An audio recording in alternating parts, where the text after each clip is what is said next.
Viens no veidiem, kā diagnostēt acu slimības, ir redzes lauka noteikšana. Šim nolūkam tiek izmantot īpaši ierīce, kas ļauj noteikt konkrētā pacienta redzes robežas un agrīnā stadijā atklāt vairākas slimības, piemēram, glaukomu, redzes nerva un tīklenes patoloģijas. Mums ir arī pieejama tāda funkcija, zils uz dzeltena, kad izmeklējot šo redzes lauku pacientam, to iespējams pašas pirmās izmaiņas noteikt daudz agrīnāk nekā ar parasto programmu. Procedūra ir ilga. Tai īstenībā ir pacients ļoti stingri jāapmāca, un tad, ja mums ir aizdoma uz glaukomu, mēs pacientam šo redzes lauka izmeklējumu veicam pirmā gada laikā pat 4 reizes.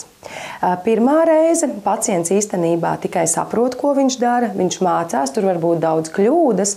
Otrajā reizē jau pacients zina, otrā reize ir pēc 3 mēnešiem, trešā reize ir vēl pēc 3 mēnešiem, un tad pēc gada mēs veicam 4. reizi. Tiek uzskatīts, ka iegūtie dati ir uzticami. Glaukomas gadījumā šāda veida izmeklēšanai ir ļoti liela nozīme. Šo slimību ir svarīgi atklāt saulaicīgi, jo sākuma stadijās tā norit bez simptomiem, tāpēc pacienti meklē palīdzību tikai pie būtiskiem redzes traucējumiem. Ir pieņemts uzskatīt, ka tad, ja ir paaugstināts acu spiediens, tad pacientam ir glaukoma. Bet īstenībā acu spiediens ir viens no riska faktoriem glaukomas attīstībai. Jo paaugstināts acu spiediens var būt arī jauniem cilvēkiem, kuriem ir bieza acu priekšējā daļa jeb radzene. Spiediens var paaugstināties arī pie infekcijām. Lai diagnosticētu glaukomu, ir nepieciešams veikt ļoti daudz dažādas izmeklējumus, jo šī diagnoze, kad tiek uzstādīta, tā tiek uzstādīta uz visu mūžu.